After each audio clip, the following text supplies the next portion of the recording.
What's up everyone and welcome to today's video.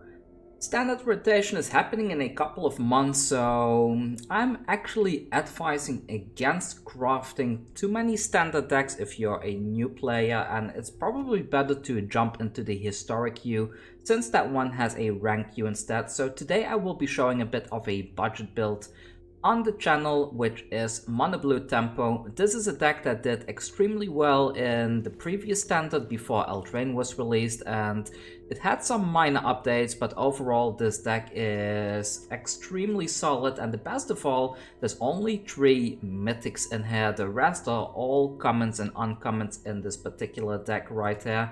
And if you wanted to go really budget, you could even opt to replace this Brazen Borrower with let's see, what's the thing called again?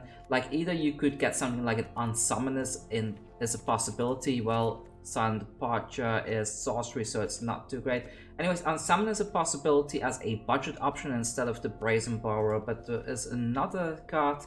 This one right here, Exclusion Mage, is an uncommon, but it could easily slot into the Brazen Borrower slot right here to make this a completely budget build. However, as it stands right now, I think Brazen Borrower has a slight edge over the Exclusion Mage, so unfortunately I will be excluding the Exclusion Mage from this particular deck build. But if you're on a budget, go with this instead of this one. So with that said, and how does this deck play? This deck is a kind of deck that wants to put a creature onto the battlefield early, equip it with something like a Curious Obsession, and then using all your cheap counter spells and protection spells to protect that creature and to keep drawing more and more cards with this particular Curious Obsession card right here. What does Curious Obsession do for you new players out there? When you equip this, when you put this enchantment on a creature, it gets +1/+1, which is already really good. And then whenever this creature deals combat damage to a player, you may draw a card. In a control-ish type of aggro deck like this, it's really useful to keep having card draw, because the more cards you draw, the more counter spells you draw into, the more creatures you draw into, and you can just slowly outvalue the opponent in that way by constantly putting a creature on the field, protecting it, countering some things here and there. If something does land, you can bounce it with something like a Brazen Borrower, and if you're on a best of 3 settings, you have a lot of very fun stuff in the sideboard that can help you to overcome the opponent in that way. We have stuff like Siren Stormtamer, which can sacrifice itself to counter target spell ability that targets you or a creature you control. This works especially well against burn spells, or you put this one on the field and you can protect another creature that has the Curious Obsession on it.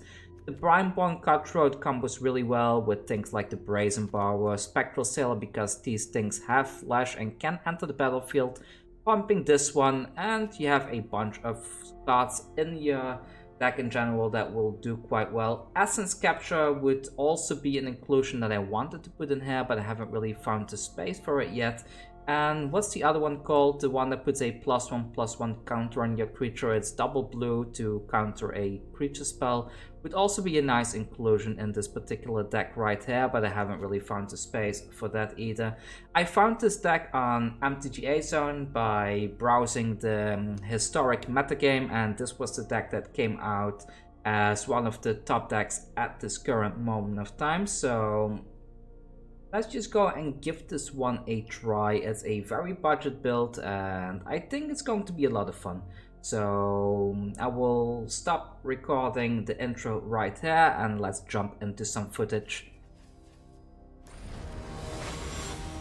Alright, here we go. We're up against Phoenix. Let's see if we have a decent hand so we can play some Mono Blue Tempo. And this looks good. Yeah, this is good. So I can flash it in at the end of their turn and equip it with a Curious Obsession. We don't have any way of actually protecting the Spectral Sailor, but if I put both of these Curious Obsession on it, then it should be a bit more difficult for the opponent to deal with it. And we're up against a mono green deck by the looks of it, so I can put the Spectral Sailor onto the field. Yes, my turn. I will put both of these on here simply to put it outside of the ram through range. Attack in for 3 damage, and we get to draw 2 cards as well. Yes and yes. And now let's see what they are going to do. So we don't have anything. Oh wait, Rook's Harbor. That's a really nice card. I really want to try that one out pretty soon as well. I think I want to put the Siren Stormtamer onto the field now as a means of protection. I will put this onto the field and I will attack in with the Spectral Sailor. This allows us to get 2 more draws, and now we are really generating an absolute ton of value. And the turn, and let's see what the opponent is gonna do. If they decide to ram through, I can bounce something, I can put a Brineborn Cutthroat onto the field. And they decide to put a Questing Beast down. Let's think about that a second.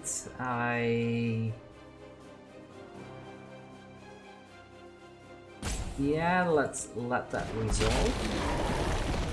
I don't want them digging with the Rooks hopping over there, so... And let's put another body on the field. Let's put this down. Yes, resolve, and I will tap that thing. Yes. Now we have something to block the Scavenging Ooze with right here. But they put us down quite a bit right there, but it's fine. I think we have the opportunity to keep on going and to win this game. But they decide to call it early, and yeah, we had them in a very tight grasp. We had a means of bouncing the Questing Beast or the Garruk's Harbinger, so next time we would have likely played the Merfolk Trickster to tap this thing again, bounce the Questing Beast, and then attack in again, create even more value, and just keep going. This is what Mono Blue Temple wants to do. Like, it wants to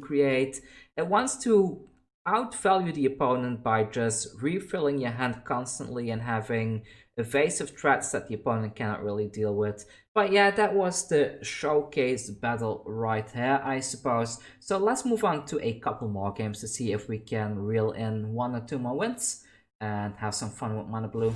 Alright, here we go. We're up against Dan Valera. Let's see what Dan is playing, and we are playing our Mono Blue Tempo deck. And let's have a look at the hand.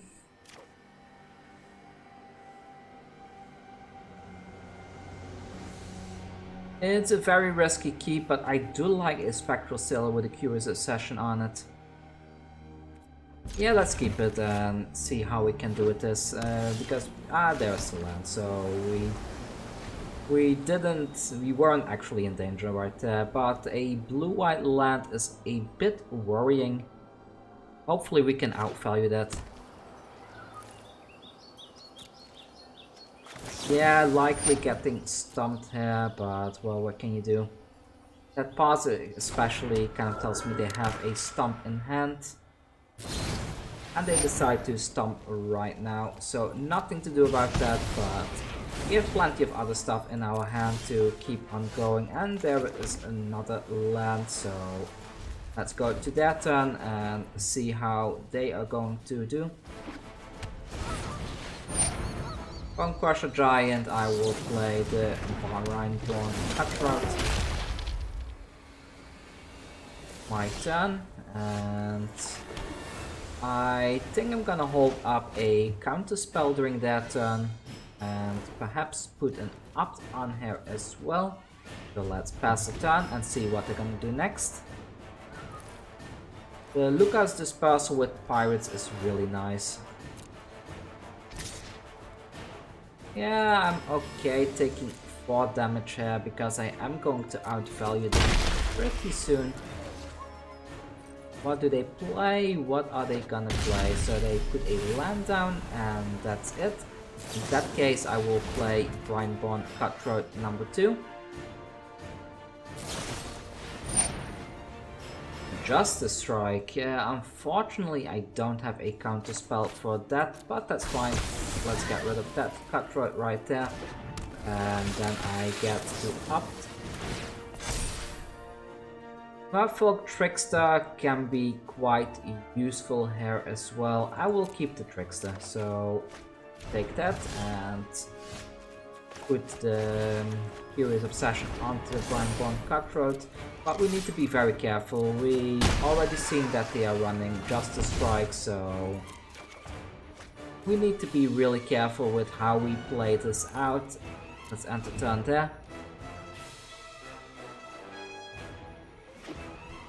I think I'm kind of forced to keep up the counter spell. Yeah, let's do this now. Get rid of the Teferi and we grow the Brineborn Cutthroat even more. The opponent is likely not attacking in here, not attacking in because they want to block this thing.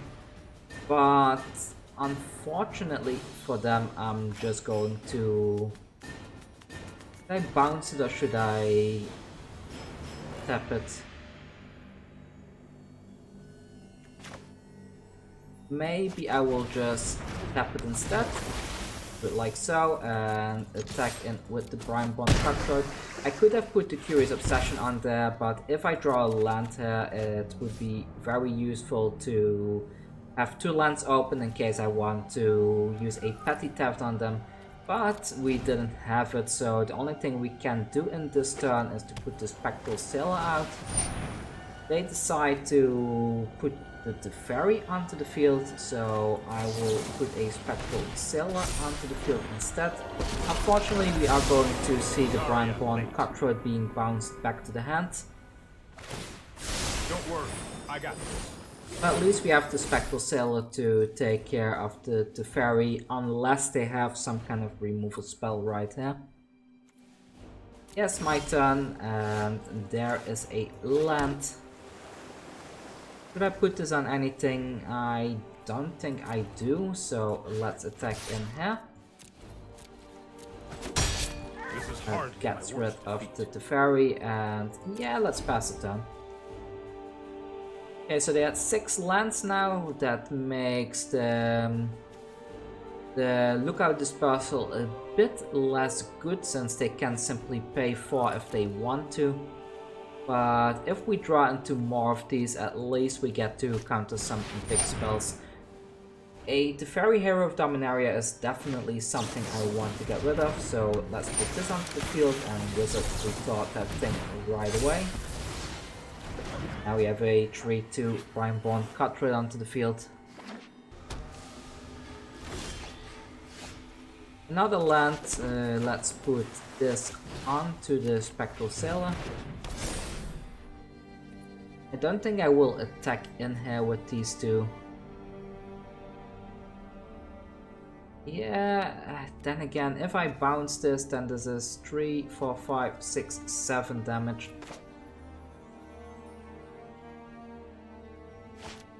Yeah, let's hold it up and maybe do it next turn. I mean, we are not winning this turn anyway, so might as well go for the safe play and draw something. There's a counter spell, that's really good. And let's see what they are gonna do next. They put a Teferi Time Raveler onto the field. I need to counter spell that right away.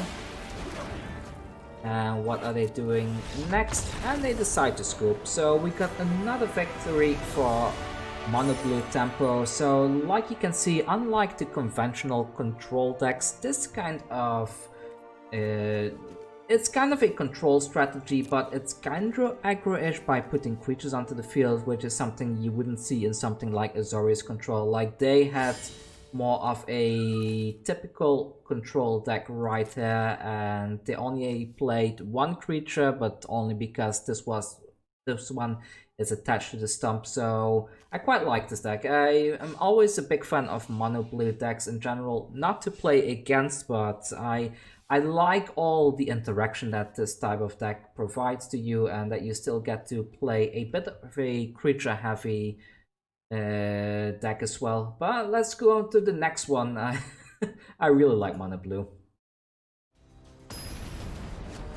Alright, here we go. Up in the next game against Ulilium.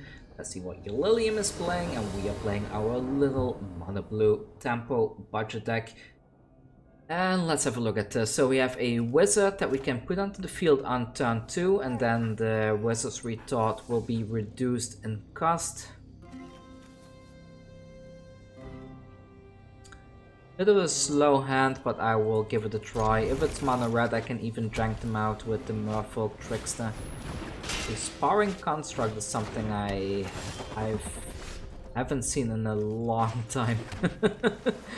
But fine. So this one is useful because it loses all abilities. So if you do then a Ornithopter, for example, the Ornithopter actually loses its flying ability as well.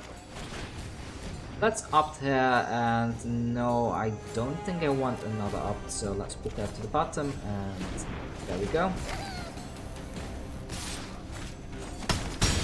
Next turn they might be playing the Tempered Steel card, so I do need to keep a counterspell up, I think. Let's pass her and see.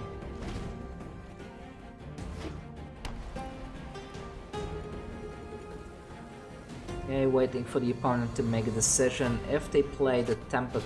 yeah, there it is. So this I can't allow, unfortunately, for the opponent, so let's spell pierce that right away. Bit of a shame, I kind of wanted to play the Merfolk Trickster here, especially since they have so many creatures on the field already.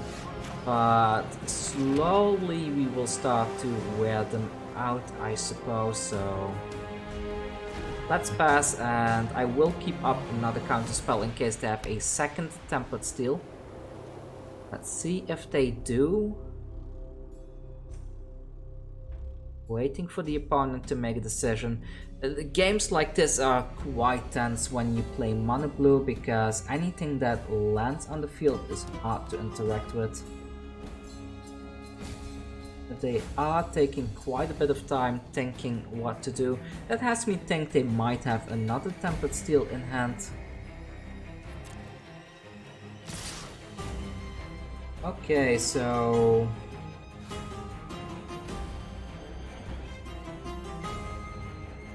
I think they are trying to lure something out here, so I don't really want to walk into that. I will pass for now. I again want to play the Trickster, but I don't have a cheap counterspell. Let's see what they play next. Don't play anything. Okay. Well, in that case, I could play the Spectral Sailor. And could I play something else or not? And let's try to bounce the Sparring Construct here.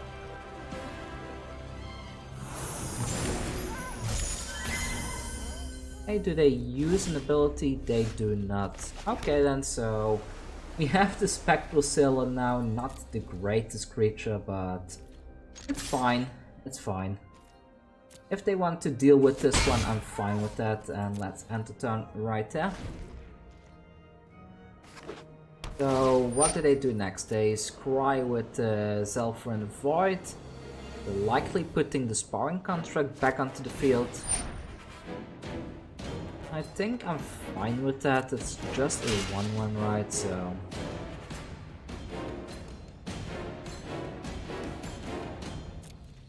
do they attack in? Okay, so they do. I am going in with the Merfolk Trickster then. They can try making it unblockable, but I believe that the Merfolk Trickster will negate that anyways.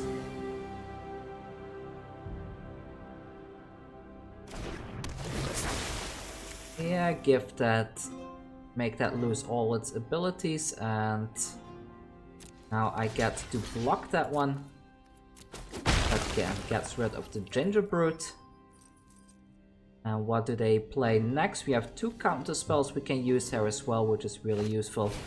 They try to play in all their glitters. I cannot allow that to so let's counter that right there. I could also have, actually I could have let that land and used a petty theft instead. Maybe there was a bit of a misplay there, but oh well, it's fine, it's fine. So I will attack in with the Merfolk Trickster, since this one is gonna get blocked anyways. End the turn, and let's see what they try to do next. They put another Salvarian Void onto the field. And anything else? We attack in with that one. Yeah, I'm fine taking 1 damage there, so let's take that 1 damage.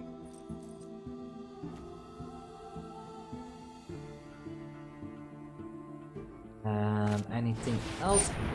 He can't. I'm sorry, that's not gonna happen. So let's counter the con, and it's our turn. I could bounce this thing again, but I don't think there's any point for that.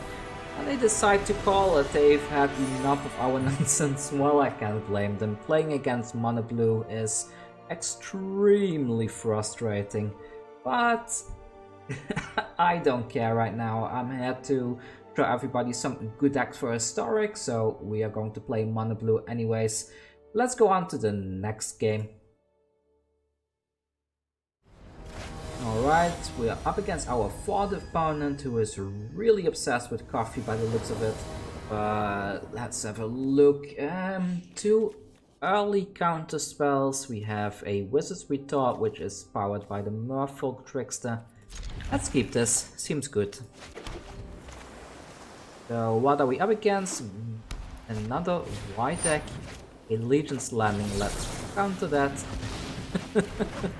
Sorry opponent, but that's just the way things go. And what's next? Is this a vampire deck? Is this a mono? Okay, this is a vampire deck. Alright.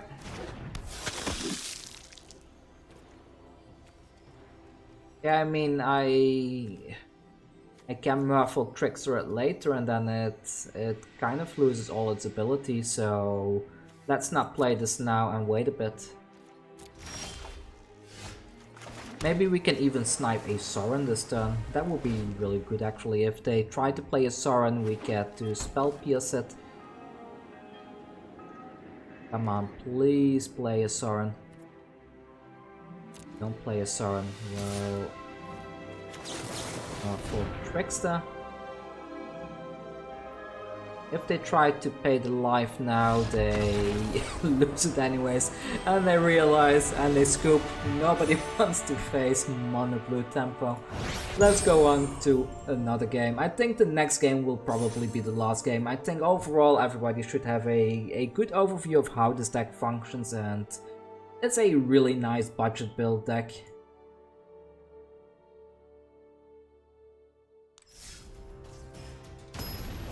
Alright, here we go. Last game of the day, and let's see if we can win this one. Up against Taco VACS Taco Vex. And let's have a look at our hand. No creatures, even though we have 2 Curious Obsessions, which is a shame. I kind of want to keep this. If I keep it with the opt, I guess not. I need to mulligan that. This looks better, I suppose. Yeah, I will keep this and put the up back. And now we wait for the opponent to make the decision, and we get to play the Siren Stormtamer right away. The good thing that this is a pirate and a wizard means that both of these get activated. Terra's Ascendant is okay, so let's start attacking in with this one. End the turn, and maybe we can snipe kill that Ascendant right there. Right, mate, and well, they scoop it. Okay then, well, let's not call it there. That game was way too short. Let's do another one. Okay, so this is the real last game of today against Snowdy. Let's see what Snowdy is playing, and our hand looks like a whole lot of fun. Let's keep that. And do they mulligan? Do they not mulligan? They do not mulligan. Well, we get to play the Spectral Sailor at the end of their turn then. And they have a island. Oh, is this a mirror matchup? Let's find out. So, since this is likely a mono blue deck, then I think I want to create as much value as I can by putting all of these onto the Spectral Sailor right now. If this is an isn't matchup, I kind of ruined myself right there, but if I can untap with this, then I don't think they have a whole lot to deal with this. They could Brazen Borrower it, of course, but yeah, let's see. I think that was worth it. I think that was worth the risk what I did right there. There, Amanda. Okay, okay. So we untapped. We have a counter spell in hand, and I'm going in. Do they block again? They have to block. So the Curious Obsessions have already paid off for themselves. We got rid of 2 of their threats for 2 of our cards. So Siren Stormtamer. Siren Stormtamer. Thing is, I could counter this, but I can also play the Cutthroat this turn. So let's put this onto the field instead. And there is another Curious Obsession. Let's put it on this Cutthroat. We have all the Curious Obsession. The opponent is likely going to scoop here. I mean, what are they gonna do with... Oh, a Spell Pierce. Nope. No.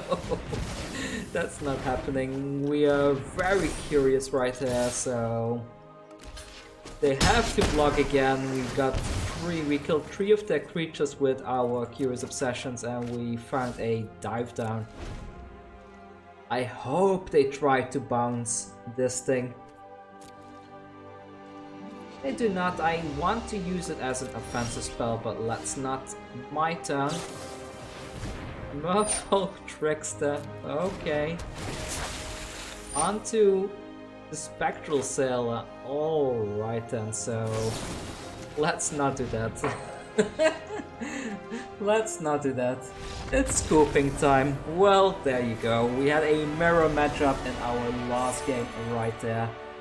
On the blue tempo, really cheap to build and extremely efficient, as you can see. So for all of you newer players out there, if you need a deck to play that is really cheap and can get you some wins on the ladder, this is probably the deck to go. It's good in both best of 1 and best of 3. Also, before I end the video, a big thank you to Billy Noriki. He has subscribed to my Patreon and I really appreciate it, because to keep this channel running takes quite a bit of effort, and without support of people like you, I wouldn't be able to do it. So a big thank you to you for subscribing to the Patreon.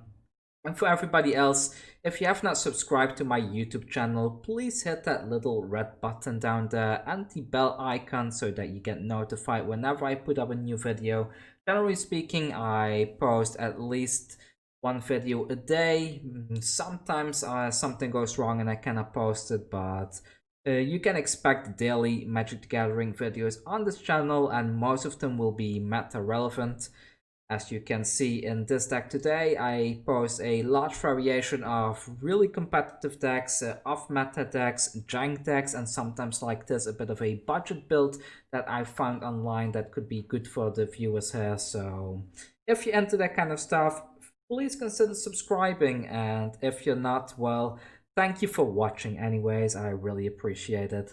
Anyways, that's all from me for today. See you all tomorrow with the next video. I probably have to go back and re-record that Azorius deck that I've hosted on the channel the other day. I'm not sure if I will do that tomorrow or the day after, but the Azorius one is coming back soon, because as some of you may know, I had a little bit of an issue that I switched to a new computer, but the settings are a little bit off than what I'm used to, so some of the footage had 720p resolution and that wasn't the greatest, so I need to redo that video, unfortunately.